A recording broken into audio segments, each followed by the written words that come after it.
dijaga gitu ya, sabar-sabar kek, dijaga apa istrinya gitu ya. Ya karena ya nggak kelihatan kalau dilihat dari vlognya gitu kan mesra, lucu-lucuan lah ya. Ntar apa Lestinya yang kolokan sama Bilar gitu. Ya ternyata kalau ada sampai dilempar bola begini ya, ya kebangetan banget sih gitu loh. Ini sih udah parah banget ya, parah banget. Ya memang udah harus dilaporkan. KDRT itu sekecil apapun ya, memang awalnya mungkin boleh dibicarakan secara kekeluargaan, mungkin kalau memang belum terlalu parah misalnya gitu. Tapi ya ini keputusan kembali lagi kepada pihak-pihak yang terkait ya. Kalau memang sedikit aja udah merasa bahwa ini KDRT, ya silahkan laporin ya.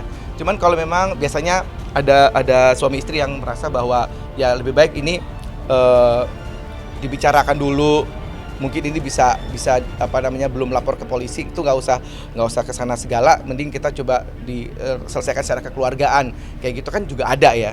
Cuman kalau memang udah kebangetan sih menurut aku ya sudah seharusnya dilaporin gitu. Dan ini apa ya keluarganya dari Lesti sih yang aku tahu ini memang yang nyuruh kan untuk Lesti melaporkan ini gitu.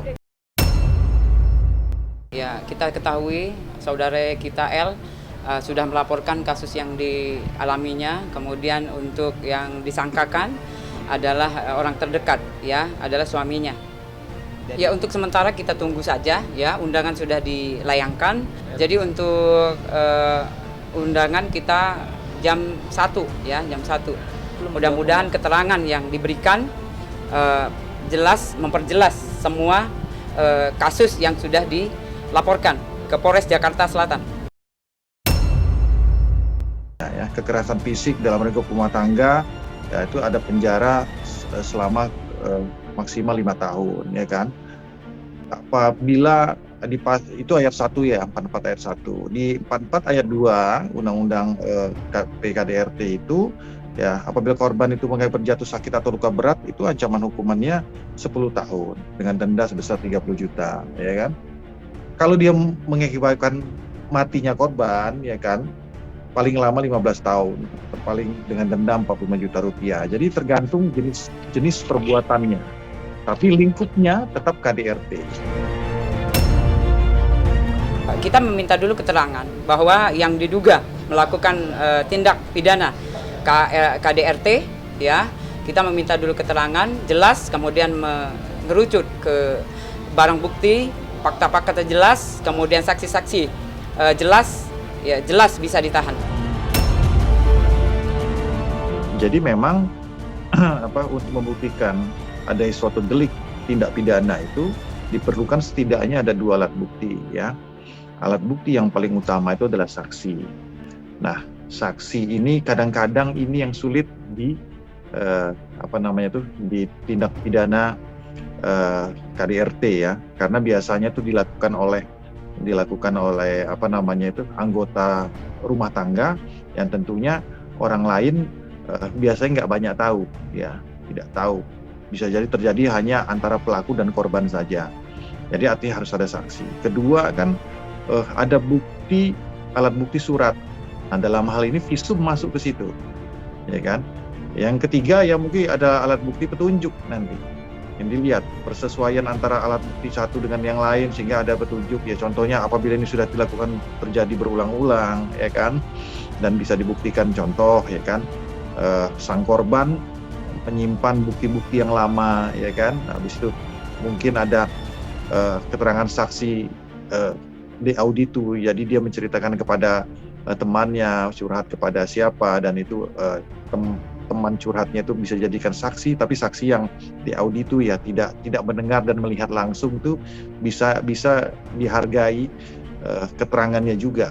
Nah, ini akan dikombinasikan dengan nanti keterangan ahli ya, dengan keyakinan hakim itu sendiri. Jadi ada 5 alat bukti di situ.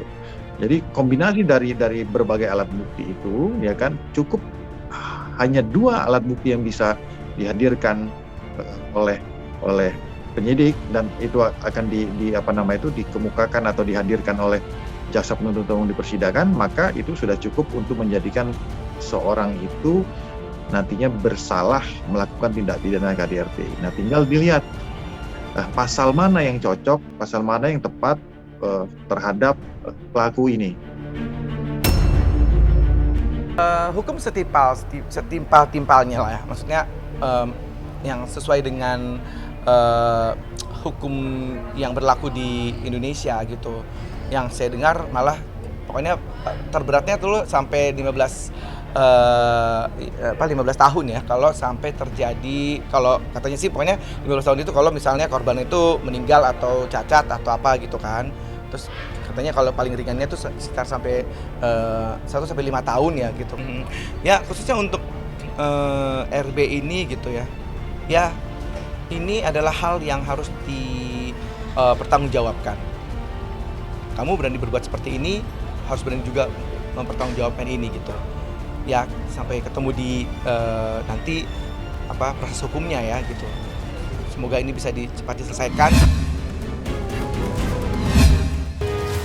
Terkait dengan kasus KDRT yang memang menimpa salah satu selebritis dan kemudian disusul dengan aksi beberapa follower yang kemudian menghentikan dukungannya, yang bisa kita amati dari jumlah follower dari sosok yang sedang mengalami masalah. Memang menariknya dalam konteks Indonesia, budaya boykot atau yang biasa dikenal dengan istilah cancel culture itu bukan menjadi budaya yang kuat di negeri ini.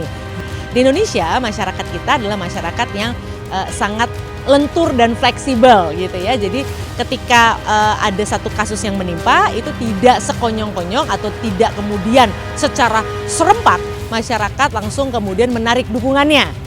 Nah, ini sebenarnya satu sisi ini menunjukkan bahwa praktek praduga tak bersalah itu cukup baik dilakukan di negeri ini gitu ya. Artinya ketika seseorang belum mendapatkan keputusan hukum yang tetap, maka oleh pengadilan, maka tentu saja kita tidak boleh kemudian memvonis seseorang itu bersalah atau tidak. Menyampaikan himbauan yang isinya adalah meminta lembaga penyiaran untuk tidak memberi ruang pada pelaku KDRT.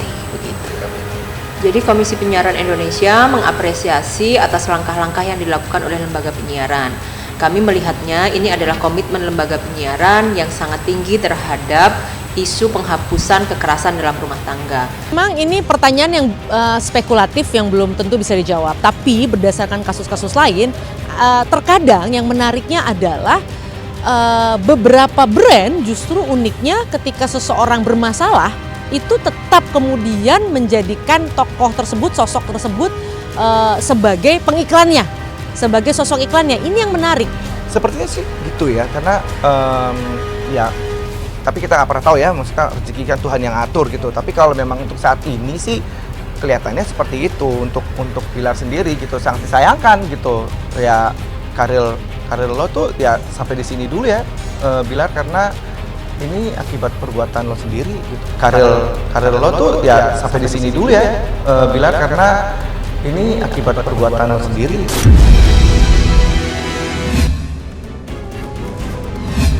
Banyak alasan, hadir. Jam waktunya yang benar dong, profesional dong. Saya nggak peduli. Ya. Saya di sini cari keadilan kok. Nggak akan ada satu langkah kita mundur ya. Tidak mungkin. Prinsipal dan kuasa hukum sama-sama yakin. Fight, kita main fight. Apapun alasan itu profesional. Itu omong kosong itu. Ya kan, kita tetap menghargai proses sidang. Penggugat itu harus hadir. Panggilan sidang dilihat, boleh ditanyakan kepada Humas Pengadilan Negeri. Di buku ada ini tim saya sudah bawa absen di sana, makanya tadi baru saja kita koordinasi sama PP juga heran karena di buku daftar hadir kita ada, tapi dipanggil 13 kali belum nongol. Karena kenapa? Rekan saya ini nunggu saya dari Denpasar datang ke Bali Jakarta. Ya, tapi intinya pada hari ini kan buktinya saya ada di PN Jakarta Selatan karena menghormati arti gugatan yang kita sudah masukkan kepada PN Jakarta Selatan. Ya, dan kita dengar barusan juga kita koordinasi sama PP-nya, itu dinyatakan dimunduri 2 minggu dari sekarang. Nah, 2 minggu dari sekarang tanggal 19. Nah, kemungkinan kita akan datang kembali untuk melanjutkan daripada sidang yang memang kita inginkan, yaitu gugatan perbuatan melawan hukum. Klien kami, Bu Jessica Iskandar dan juga Bapak Vincent, memenuhi panggilan sidang yang digugat oleh Christopher Stefanus Budianto sebagai penggugat ya, ini sidang pertama. Tetapi sebagaimana teman-teman lihat tadi, kami kooperatif datang dalam pengadilan. Kita di relas panggilan sidang kita menghadap. Tetapi penggugat dan kuasanya tidak muncul dalam gugatan pertama. Maka itu tadi kami menyampaikan juga kepada majelis hakim yang mulia, disampaikan oleh majelis hakim tadi akan mengambil sikap. Dan di sini klien kami menunjukkan bahwa kami kooperatif. Tetapi penggugat atau kuasa hukumnya tidak hadir di dalam persidangan pertama, sehingga tadi persidangan tetap dilanjutkan dengan pemeriksaan legalitas surat kuasa dan sebagainya. Sangat kecewa, saya juga berharap pihak sebelah hadir. Apalagi untuk mediasi dan cari jalur yang terbaik kan buat kita berdua. Cuma kalau mereka nggak hadir, ya kecewa. Maksudnya balik lagi, jangan iming-iming doang. Buktikan bahwa kalian tuh benar dan mau hadir. Jangan sekedar tadi saya juga lihat kok ini dari timnya mereka. Kami melihat penggugat kuasanya sudah melaporkan, tetapi di saat dipanggil oleh pengadilan untuk mulai sidang tidak muncul. Ini lucu, kan gitu kan? Hadir, ada absensinya, tetapi di saat dipanggil sidang 9 kali dipanggil oleh Megafon tadi, tetapi tidak hadir. Kuasanya ataupun prinsipalnya yang bernama Christopher Stefanus Budianto tidak menghadap pada sidang pertama. Tidak ada alasan yang lain. Kita sebagai penggugat yang baik, kita akan buktikan gugatan kita bahwa tidak boleh seseorang membuat sesuatu atau menyatakan seseorang itu telah melakukan suatu perbuatan melawan hukum. Di sini kita menghargai hak orang untuk menggugat. Itu adalah hak warga negara. Tetapi mengapa formalitas hukum acara pada saat panggilan sidang pertama pun mereka tidak hadir? Bagaimana kita mau menyentuh isi substansi sedangkan formalitas di awal tidak menghadiri hal tersebut? Sehingga kita pun tidak mau berkomentar lebih lanjut sebenarnya karena kita sudah menyiapkan isi materi dan harus digarisbawahi. Setiap orang menggugat itu adalah hak hukum. Tetapi dalam gugatan itu kita akan lakukan gugatan balik dalam satu perkara, rekonvensi. Itu adalah hak daripada tergugat dan kita sudah siapkan itu. Tetapi dalam gugatan itu kita akan lakukan gugatan balik dalam satu perkara, rekonvensi. Itu adalah hak daripada tergugat dan kita sudah siapkan itu.